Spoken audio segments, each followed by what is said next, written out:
The disclaimer, it has my contact email on it. And also remember that everyone who supported me on Patreon got to see preview images, work in progress shots, and high resolution images of the completed figure. The link is right below if you want to support.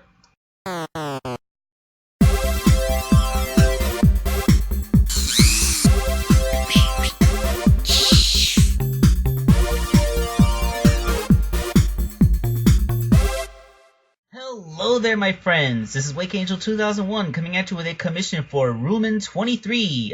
It is Bokkun from Sonic X. Yeah, it's been a while since I made a character from Sonic X that wasn't Cosmo. In fact, it's been a long time. And although I made a minifigure of him before, this will be the first proper action figure of Eggman's little messenger, who kind of reminded me a lot of Jokey Smurf with his penchant for delivering exploding packages. So the base toy is Tommy's classic Tails, because, you know, it just kind of has the right frame for it if you think about it. So this figure can be dismantled to about this degree, basically everything except the shoulders and hips, which of course makes painting arms and legs a pain, but aside from that, it's not too complicated a job. The body was really simple. I only had to sculpt on a little belt for Bokkun and give him his little Mazinger kind of color scheme. I mixed a custom shade of dark blue for this. The M emblem that goes on his belt is cut out of craft foam, so it has nice sharp edges. And yes, I did freehand draw this M because I am amazing. And the shoes are painted red. Aside from that, that's really all the body needed. So all the real modifications, of course, go into the head. So Tails' head is in there, but I had to sculpt over almost the entire thing to make it much rounder and, you know, give him those cute little demon horn fan fin thingies that he has. The thing with the Tommy Classic Tails is that his muzzle is actually part of the construction that makes his neck peg. So although you can remove the muzzle, you then wouldn't be able to put the head back on because it would, you know, only have half a hole. So I actually had to cut the muzzle off along with the ears so that I could leave enough behind to keep the structure of the attachment point. Of course, this involves sculpting everything over, and you know, that's all she wrote.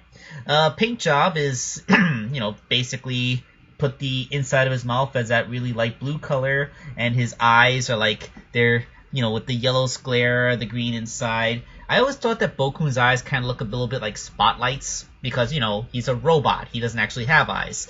Although that doesn't explain why Deco and Boko had cartoon eyes. Why is it that this was the most cartoony of the trio, and yet he had the least cartoony eyes? That's weird. And that is Bokkun, all finished up. Bokkun's a pretty simple character design when you really think about it. And really, like, it just... I have a hard time believing that Eggman would make something like this. Then again, this is Sonic X's version of Eggman, so that was like a much more child-friendly show. Like, I find it really weird to say that there's like a more child-friendly version of Sonic the Hedgehog because it's Sonic the Hedgehog. You don't really think of it as having like a really young appeal compared to what? Like, what? The funny cartoon animal that runs really fast needs to have an even more child-friendly version somehow? Like, yeah, I don't really get how the anime, which is usually seen as more mature animation, actually produced one of the most childish shows that Sonic has ever featured in, which is really saying something. But hey, I'm not here to rag on the Sonic X anime. It was fine for what it was. But I hope you all enjoyed watching the video and that you liked this little figure, and we'll see you next time for a much more significant figure, in my opinion.